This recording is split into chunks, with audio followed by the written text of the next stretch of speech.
My intro video was supposed to be the reaction my kids had when I picked up this Christmas tree on the Facebook Market.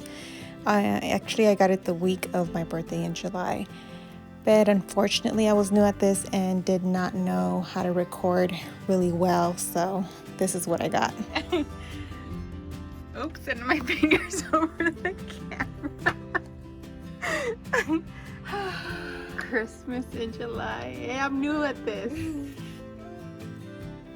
So the first thing I did was paint the tree white. I just did a light spray. I didn't want to completely cover it in white because I still want that green to show through.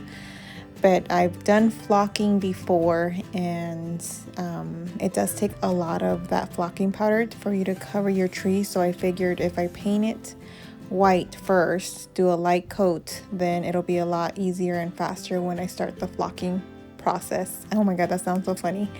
Anyway, when you are painting and when you're working in coats, make sure you cover your nozzle so you don't dry out that paint and clog your paint sprayer. And I did working sections. Is a 9-foot tree, and it has 4 different sections, so I worked little by little until I got all the pieces done. On the second day, once the paint was dry, I started setting up the tree to start the flocking process. I set up the tree just as if I was setting it up for Christmas, getting everything out, fluffing the branches and everything. I got this flock powder on Amazon. You can actually get it directly through Peak Seasons website. When you touch the powder, it's not like flour. It's kind of rubbery and powdery, but it does work really well with the shifter. I've never used Peak Seasons before, but we'll see how this one works out. You're gonna need a spray bottle with water, and obviously I just got the powder and I put it in a Ziploc bag just so that I don't have to bring out that big old bag outside. And then the shifter that you're gonna use to put the powder in and shift it to the tree while you're spraying it at the same time. So I'm going to show you a little bit of how it goes. You put the powder in the shifter and then you start shaking and spraying. I didn't have my rhythm going right now, so I was kind of troubleshooting and trying to figure out what's the best way to do this, and the wind was working against me, so I was trying to figure out where the wind was blowing when I was spraying the water. So it was kind of a trial and error, but I finally got the hang of it probably 5-10 minutes into it. Don't wet the shifter because then you're just going to clog it up, and then you're going to have to wash it, wait for it to dry, and then start over again. I know right here it looks like I'm actually wetting it, but I'm just really close to it, but not spraying any water to the shifter.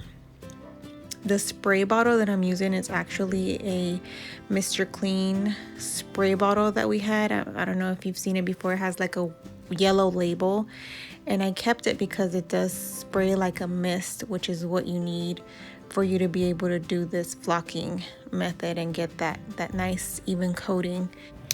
The right side is flocked, and then this side is just a little bit of paint on there, so you can kind of see the difference.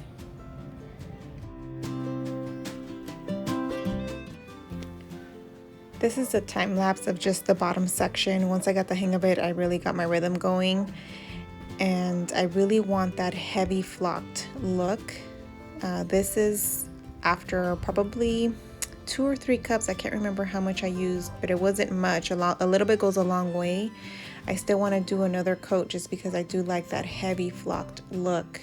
I've always wanted that Christmas tree, but they're so expensive, so I thought I'd just get my own tree, do it myself, and save myself a couple bucks.